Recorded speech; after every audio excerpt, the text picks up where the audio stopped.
واصل بن الاسقع رضی اللہ تعالیٰ عنہ روایت فرماتے ہیں کہ نبی کریم صلی اللہ علیہ وآلہ وسلم نے ارشاد فرمایا، اپنے بھائی کی مصیبت پر خوشی کا اظہار مت کرو، ورنہ اللہ جل وعلا اس پر رحم فرما کر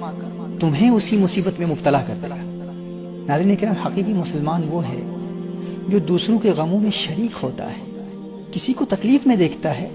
تو اس تکلیف کو خود بھی محسوس کرتا ہے۔ اگر ہم کسی کی مصیبت اور تکلیف کو محسوس نہیں کرتے تو ہم حقیقی مسلمان نہیں ہو سکتے۔ ایک تو یہ ہے کہ کسی کی تکلیف کو محسوس نہ کرنا، کسی کو پریشان دیکھ کر ہمارا پریشان نہ ہونا، اور دوسرا یہ ہے کہ کسی کو مصیبت میں مبتلا دیکھ کر ہمارا خوش ہو جانا، یہ ایک بدترین انسان کی علامت ہے۔ ناظرین کرام، اگر ہمارا کوئی جاننے والا امتحان میں فیل ہو گیا ہے اور ہم اپنے دل میں کسی قسم کی خوشی محسوس کر رہے ہیں، یا ہم ایگزامز میں فیل ہو چکے ہیں اور ہم چاہتے ہیں کہ ہمارا دوست بھی فیل ہو جائے، یا ہمارے کم مارکس آئے ہیں، کم گریڈز آئے ہیں اور اب اس کے ریزلٹس آؤٹ ہونے والے ہیں، اور ہمارے دل میں یہ خواہش پیدا ہو رہی ہے کہ اس کے بھی کم آئیں اور اس کے مارکس بھی کم آتے ہیں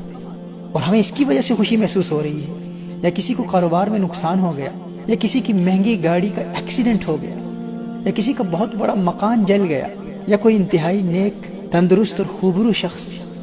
کسی جسمانی یا روحانی بیماری میں مبتلا ہو گیا اور ہم اپنے دل میں اس کے نقصان کی وجہ سے خوشی محسوس کر رہے ہیں، تو ناظرین کرام، ہمیں اپنے دل کا فوراً علاج کرانا چاہیے۔ ہمیں شاید علم ہی نہ ہو اور ہمارا باطن ایک بہت بڑے مرض میں مبتلا ہو چکا ہو، ہمیں فوراً توبہ کرنی چاہیے۔ نبی کریم صلی اللہ علیہ وآلہ وسلم نے ارشاد فرمایا، دوسروں کی جس تکلیف پر تو خوش ہو رہا ہے، اللہ جل وعلا انہیں نجات دے دے گا اور تجھے اسی مصیبت میں مبتلا کر دے گا۔ ایسے شخص کی دنیا بھی برباد ہوتی ہے اور آخرت بھی برباد ہوتی ہے۔ اللہ جل وعلا ہمیں دنیا اور آخرت کی خوشیاں عطا فرمائے، آمین۔